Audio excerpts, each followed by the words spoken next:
Welcome, my darlings, to my humble chateau. Please make yourself very comfortable. Relax your mind and release your imagination to me.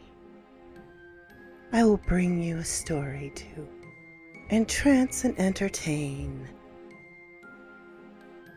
Perhaps a frightening one. Perhaps a steampunk. Perhaps a bit of mythology. Anyway, sit back, enjoy, and subscribe to me. Good evening. Tonight I'll be doing some stories with Madame Raven. Please be sure to check out her channel in the description, as well as maybe drop a sub if you enjoyed. Without further ado, let's begin. I come down to the kitchen for breakfast on a Saturday morning. My mum and my sister are already up, and they look exhausted. My mum asks, "Did you sleep alright?" "Yeah," says I. "Even after you woke up?" I woke up. Sometime in the middle of the night, I had started screaming. My mum rushed into my room and found me sitting up in bed, screaming, "Roy! Roy! Roy! Roy!" She did her best to calm me down while shooting away my pissed off sister, who had stormed in to find out what the fuck was going on with me. She asked me who Roy was, but I would only say that he was a bad man. I didn't say anything but Roy is a bad man. I'm shocked as they're telling me all of this, and they're surprised that I don't remember. But then again, I'm the sound sleeper of the house who can doze through lightning storms. We write it off as some weird nightmare that I don't remember. Years later, I am off at my first year of college. My mum sends me a videotape in the mail. She didn't mention it before I had left, as in, "Hey, keep your eye out in the mailbox," or anything like that. I press play and it's my mum taking a video camera through our house. She was moving and sent the tape as one last walkthrough of our now empty house before she left. It was sweet and a little tear-jerking until she said, "So here's something you might find interesting," when she approached a closet in our bedroom. This closet, aside from being the hiding place for all Christmas gifts, was also always packed full of old luggage and other odds and ends. You could only go 3 feet in before you could have to start climbing on things to go further. She goes in with the camera and I see that there are purple crayon drawings on the wall, down at the height where a small child would draw. There are random scribbles, some stick figures, something that may have been a dog. I was already puzzled because I had no memory of ever playing in the closet, and I don't know how I would have drawn on the walls when they were, in my mind, always covered. Then the camera comes to a word on the wall. Roy. And my mum must not have remembered that night she said on the tape, "Roy, I wonder who Roy is." Is called I Won the Mega Million Lottery. They say your life can change in an instant. I've been buying lottery tickets for more than 25 years. Honestly, I never expected to win the big one. Everyone knows the odds are astronomically small. Still, something always compelled me to buy a couple of those damn things every week. A few times I matched 3 numbers and won a small payout. Even that triggered a mild euphoria in my brain. Look at me. I'm a winner. Once I even managed to get 4 out of 6, and possibly made up for all the cash I'd been wasting over the years trying to win. Is breaking even a justification for playing, though? No, definitely not. But there's a gambling spirit in most of us. We hope fate will tip the scales of the cosmic justice and smile favorably upon us. We try to beat those long odds of probability. The thrill of a challenge sucks us in because we think, what if? I was that guy, trying to strike it rich with a stubby number 2 pencil and a dotted up lotto sheet. In the back of my mind, I knew some unsuspecting loser with a handful of dollars would get lucky. But all of a sudden, it was me that won the big jackpot. It didn't register at first. How ironic that I'd been trying to do something for a quarter of a century, and when it actually happened, I wasn't ready for it. Bells and whistles went off. My face was all over the news. Friends I'd never expected to ever encounter again came out of the woodwork to congratulate me. Then they went out of their way to remind me just how important I was to them. The good luck just kept pouring in. My new entourage had suggestions on what I should do with my money. Either that or they had their brazen hands out to lighten the burden. Uncle Sam was right there in the front to take his cut first. Truthfully, I wasn't surprised by any of it. It's human nature for the parasites to go for fresh blood. I just stepped back and marveled at the opportunistic feeding frenzy my life had become. It was about this time I started noticing odd things out of the corner of my eye. Inanimate objects appeared to be moving or shifting slightly in my presence. I thought it was hallucinations induced by the stress of a life-changing experience. I wasn't sleeping well. I was drinking way too much. Does the human body differentiate between boozing excessively for sadness or for celebration? I doubt it matters that much to the liver. I hoped that the strange visions would end when I stopped partying so hard. Not surprising, my very transparent ex-wife wanted to reconcile as soon as she heard. My coworkers started treating me differently too. It was as if they expected me to pack up my things and quit my job the moment the lottery commission handed me an oversized novelty check. I must admit, I considered it. Who needs the hassle of micromanagers and TPS reports when you are financially taken care of for life? I certainly didn't enjoy the daily aggravation of being a working stiff, but I wanted to maintain the illusion of still being a regular guy. Subconsciously, I realized I needed a justification to get out of bed. Plus, going through the motions at work prevented me from blowing massive piles of cash on exotic Italian sports cars that I had no business driving around. After a few months, things in my life leveled out a bit. I settled down. I assume I'd successfully navigated the perilous adjustment period of becoming instantly loaded. I'd stopped drinking. I'd even managed to cut the freeloaders and parasites out of my life. But something still wasn't right. The unexplained movement in my peripheral vision was still there, and I couldn't ignore it anymore. The instances were becoming more frequent, and I didn't know how to admit to a doctor that I had issues of that sort. Frankly, I was scared they might commit me if I had divulged I was seeing things. That morning, I watched in horror as my anti-slip shower mat slid away as I was about to step on it. I would have face-planted if I hadn't been paying attention to the floor. The only explanation I could offer was that a breeze caused from opening the shower door blew it out from under my feet. That didn't seem too likely, but I was grasping at straws. I was desperate to find a logical explanation for the endless wave of unexplainable events. Next, a heavy storage shelf in my garage almost fell on me as I walked by. It would have flattened me if I hadn't seen it coming first and intervened. Somehow I managed to tip it back upright. I couldn't even blame it on my weight shaking the floor. The garage is built on a thick concrete slab.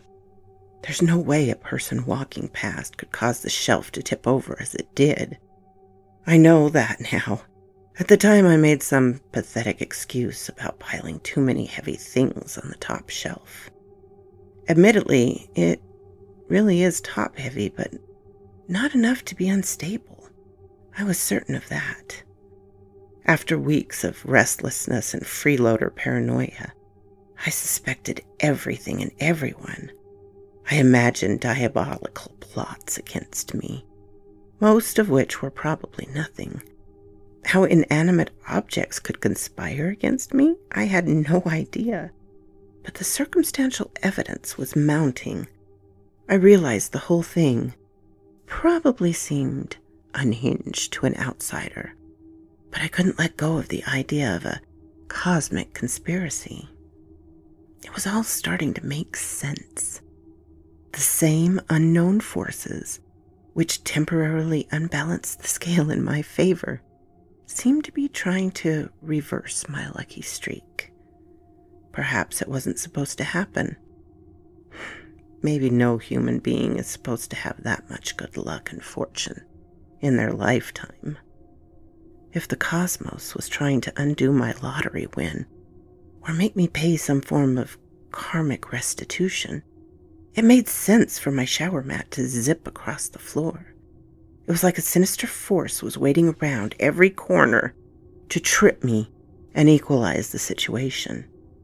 Every time I reminded myself how stark raving mad my retaliatory fate theory sounded, I reflected on the sad tale of a dozen other lottery winners in the news. None of them managed to live happily ever after. My internet search was so filled with appalling examples of others who got lucky temporarily, and then had a mysterious and rapid reversal of fortune. They would die of a heart attack, lose their spouse, or just squander all their money away on strippers and drugs. The sheer number of rags to riches, and then rapidly back to rags stories I found was incredibly high. It seemed far too often to be coincidental. I did some research on probability ratios. There had to be a reason for their universal failure rate and my financial ruin of all my lottery-winning peers. My hypothesis was that others who had experienced the same instant wealth also encountered the unexplained movement phenomena. Just like me, I believe they quickly realized what was going on, but didn't dare tell anyone out of fear. They knew they were caught in a curse and sought to deliberately squander their monetary windfall, to cast it off before it killed them. As if to reinforce my epiphany, a massive chandelier in my new mansion fell and missed me by inches. They were determined to get me. I knew eventually something would be successful. The gods didn't like showing favoritism in matters of fate and chance. If I didn't squander my wealth soon, I'd be in the ground. It was the hardest thing I'd ever done, but I systematically burned through huge piles of cash and purchases in record time. As expected, the random attempts by fate to kill me lessened in frequency and severity.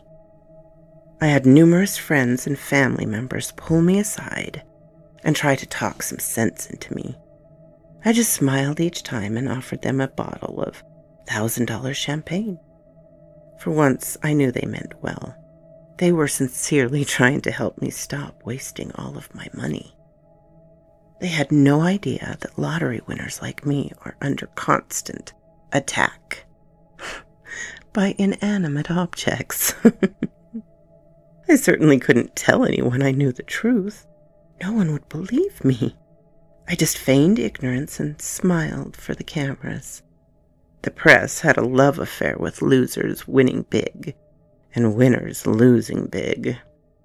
After a whirlwind marathon of wasting my entire fortune, I'm safe now. The attacks have stopped and I've learned my lesson. It's not so good to have fate smile upon you. There's an ugly price to pay. I am glad I kept my job.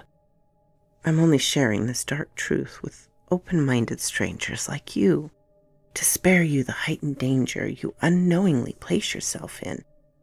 Please don't reveal the secret, and for heaven's sake, don't ever buy a lottery ticket.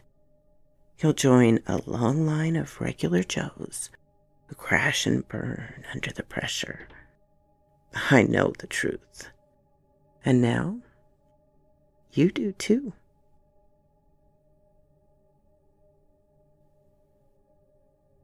So quoth this raven.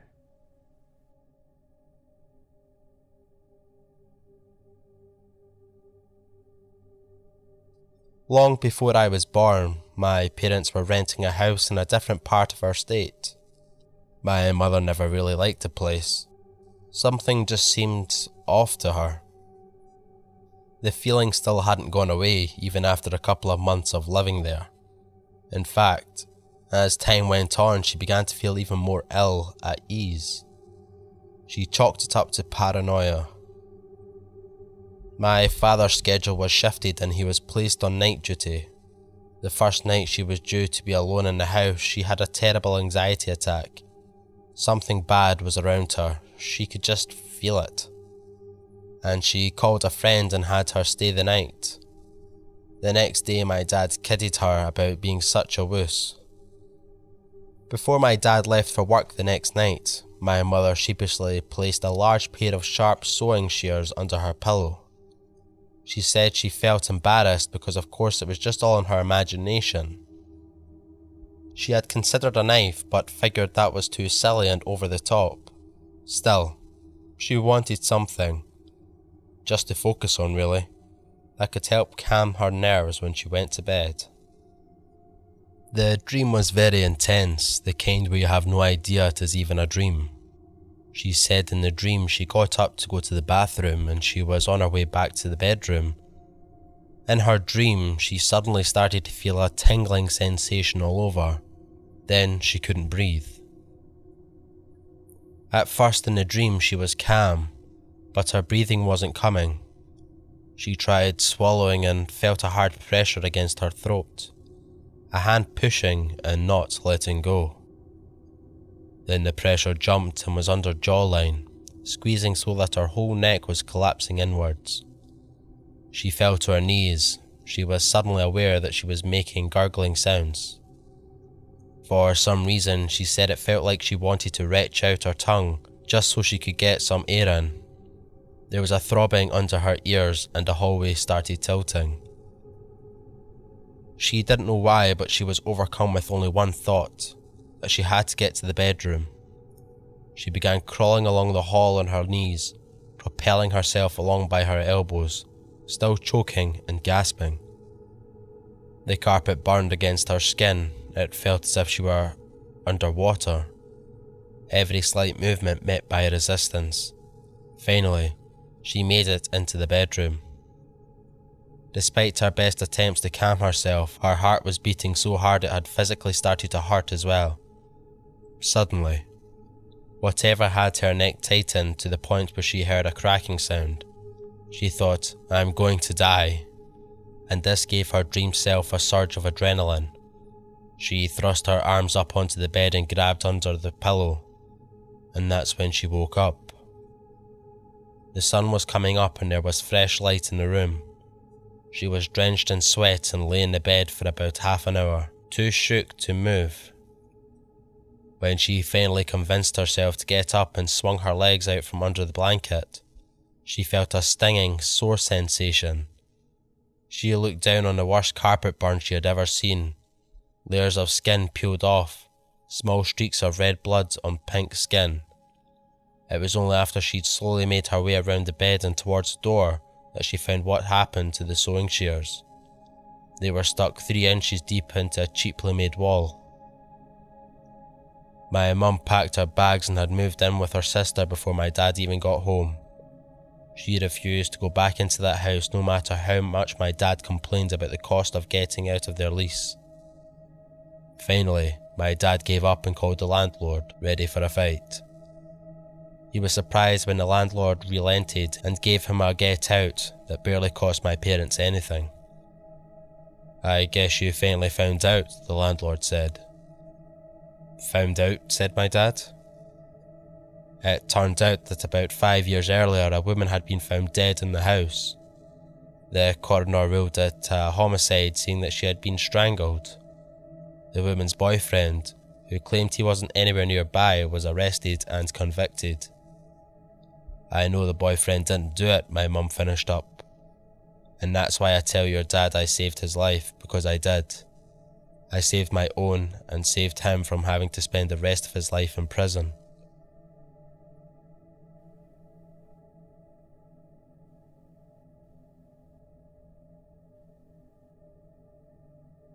An evening with Clara. Not everyone could see them. Heck, probably half of those who did convinced themselves later it was their imagination at work. I wasn't about to disagree with the believers, nor was I willing to proclaim it to be the truth either. I simply didn't know what to think. Wandering spirits were said to walk the grounds of the local cemetery at night. That's what they said. Others were more than a wee bit skeptical. I was with the doubters for a long, long time. One thing I noticed about the ardent naysayers, though, was that none of them were willing to go there and not see for themselves. When challenged, they made excuses about not wanting to waste time dignifying a silly superstition.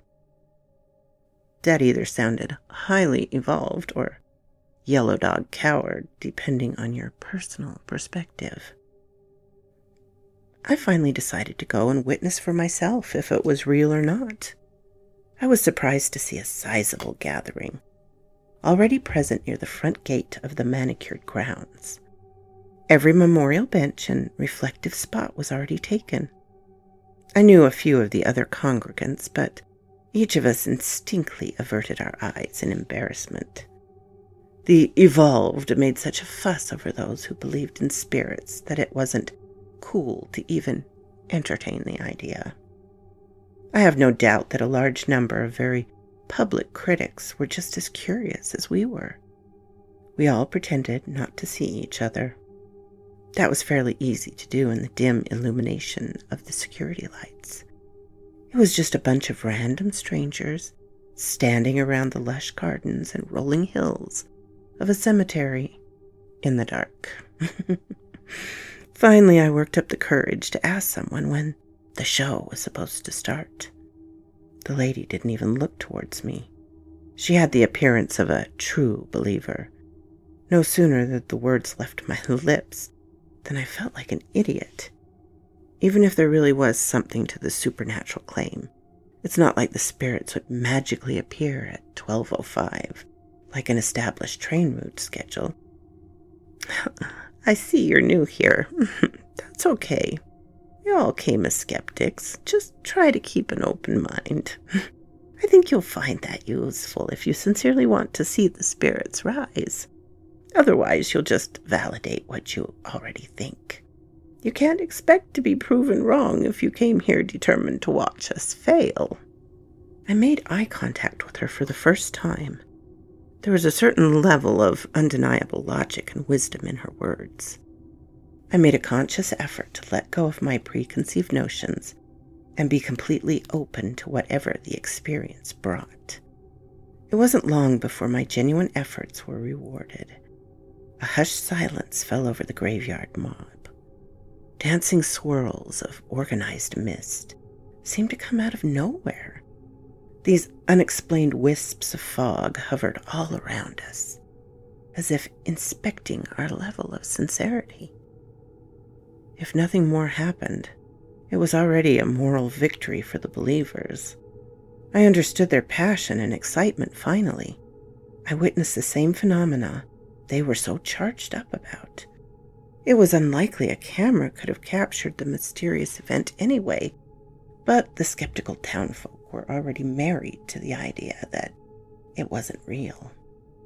There was no convincing those close-minded people. beyond the ethereal light show I watched with my own eyes. I didn't expect anything more.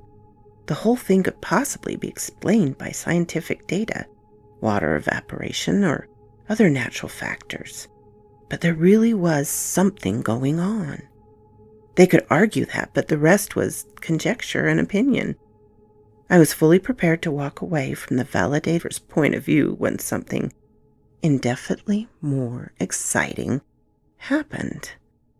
There, before my eyes, these billowy, shapeless wisps of drifting vapor began to divide into separate, distinct clusters. I don't mind admitting that I wet myself a little bit. Frankly, I was terrified, but I was also fascinated. The palpable chill in the air didn't help matters, but I'm convinced that I would have had the same goosebumps either way. It was absolutely electric. The personal details were hazy and marred by a translucent-like aura, but it was clear, full-bodied outlines of several expired human beings. A rising murmur of excitement filled the air. One by one they came forth from nothingness. I counted at least 24 of the otherworldly creatures appearing out of the mist. Someone with far more bravery than I stepped forward and clasped one of their semi-solid hands. I had honest-to-goodness chills at this paranormal contact. Slowly, they walked away together towards a secluded portion of the cemetery. Others followed. Hand in hand, the presumably nervous living and the anxious dead adjourned to private locales for a very unusual meeting. When it was my turn, I found the courage to step forward and take the hand of my departed companion for the evening. My knees were shaking terribly, but somehow I managed to rise to the exceptional occasion. She led me towards a well-worn headstone at the older portion of the grounds. The name on the marker was long since faded away, but she introduced herself to clear up any personal ambiguity. I am, or was, Clara Eve Bartok, and this cemetery would appear to be my permanent residence. Not every grave here holds a wandering soul like me. Some of them are empty, save for their deteriorating remains. For the rest of us trapped here, this is both the sanctuary and our prison. I do not know what sin I committed to be stranded here, but I am incredibly lonely. All of us are. We crave and seek the warmth of a living soul's compassionate embrace, and also a kind ear to hear our stories and sordid confessions. It's not that we are alone here in our isolation, but we desire new people to share our hopes and dreams with us. Bless you for your courage in visiting with us. I sat beside Clara's gravesite and mostly listened to her. She shared her fondest memories and deepest regrets of a life once lived.